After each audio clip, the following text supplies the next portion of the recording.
Hi there, and welcome back to my channel. So today I wanted to discuss something that I think happens to a lot of people. They're tracking and they're not losing weight. In very few cases that I've seen in my past with clients, occasionally it's a client who's trying to gain weight. So they're tracking what they're doing and they're not seeing any sort of movement on the scale. And I'm going to go through 3 reasons why this is probably happening. If this is speaking to you, if this is you, if you're like, man, I'm tracking and nothing seems to be happening, I'm not losing any weight or gaining any weight.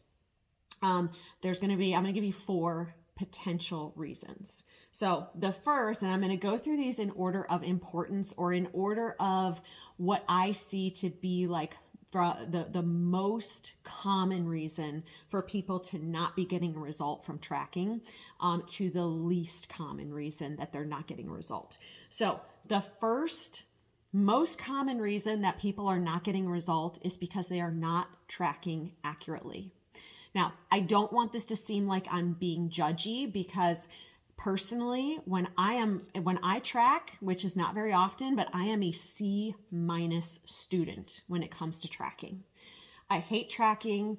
I don't like to weigh and measure things, but I know darn well that when I'm tracking and I go to put in my peanut butter, I'm like, yeah, that was probably like 4 tablespoons of peanut butter and not just 1 or 2.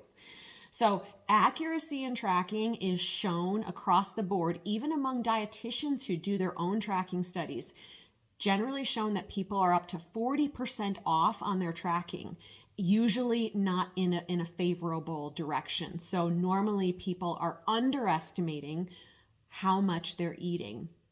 Another thing I think that's really common with this is we tend to forget the little things that we're eating. So if you're making kids lunches in the morning and you're popping a couple of pieces of bread in your mouth or something, or whatever you're making for them, you're kind of eating a little bit. Or if every time you're at the office, you pass by, like the chocolate bowl and you grab a chocolate or 2, that glass of wine that you have in the evening, like people tend to forget about those little things. And those little things do tend to add up over the course of a day, sometimes as much as 300 to 500 calories.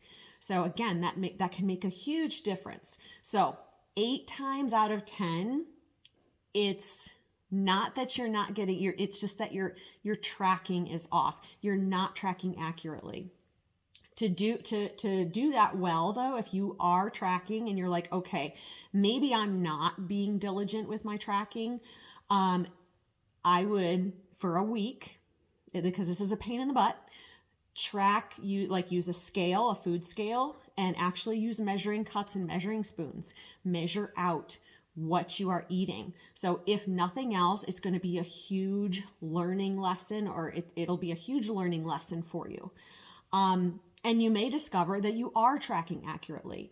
And then we're going to move to the next level down.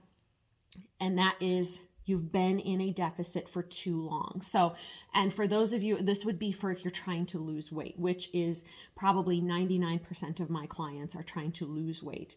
So if you have been in a deficit for too long, I see this with a lot of women. They're like, man, I'm tracking accurately. We find out they're tracking accurately, and they're under eating consistently. And they've been under eating consistently for 6 months, 8 months, years. And this is not starvation mode, okay? That's kind of a myth. Your body, when you consistently undereat, your body is programmed to conserve energy. So that means your body's trying to save you from starvation pretty much all the time. So that means when you eat in a deficit for too long, your metabolic rate, it does slow down. Your body's trying to save you. It's not your metabolic rate, your metabolism is not broken. Your body's doing exactly what it's programmed to do in a situation where it perceives a famine, where there is not enough food to fuel your activities. So it simply slows down your metabolic rate. If you have been eating in a deficit for too long, and you really have nowhere to go. So like, let's say you're a woman and you've been eating like 1,200 calories a day, 1,400 calories. It's way too low to be eating that little consistently. You are probably going to have to reverse diet, which is a very scary concept for most women. I'm not going to get into reverse dieting today because it's a topic all in its own. But you are looking at having to reverse diet,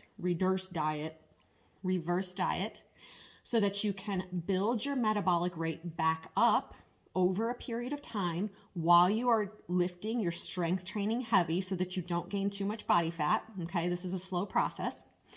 And then once your metabolic rate is back up here, then you can do a shortcut cycle. Okay, but you need to go back and forth. You cannot be in a deficit all the time. The third possible reason, the least likely reason, is that you have some sort of a medical issue. I do see women who have some sort of a hormonal imbalance, or they have some sort of major gut dysfunction going on. But 9 times out of 10, your diet and your exercise, if you do have those types of problems, your sleep patterns, if you kind of get those in line and work on those, any sort of hormonal imbalance is going to be corrected. So for certain, if you are tracking diligently, if you haven't been in a deficit for too long and you are still struggling with reaching your goal, then you should go get some hormone testing, thyroid, estrogen, progesterone, testosterone, the sex hormones, cortisol. Get those things tested to see if there's something else going on. And then the final reason that I see, and again, this is actually probably more up there towards number 1 as a common reason, is that you haven't been tracking consistently for long enough. With most people whose goal is weight loss, what I find is they expect a result a lot quicker than it typically happens. So they're expecting a result within, 2, 3, 4, 5, 6 weeks.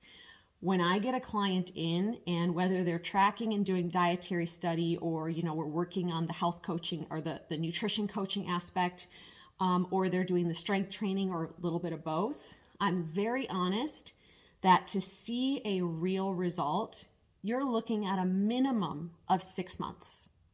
You don't necessarily have to track for 6 months, but tracking is helpful in kind of knowing where you're at. And then you can occasionally track after that to make sure that you're still on point with meeting your macro goals and staying within your calorie goals. But again, most people have not given it enough time to really see a result.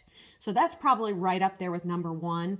So again, just to recap, the number 1 reason that people aren't getting a result from tracking is because they're not really tracking accurately. The second reason is that you've been in a deficit for too long and your metabolic rate simply is just too low. And then somewhere in between those two is when you haven't given it enough time to work, your diet and exercise program.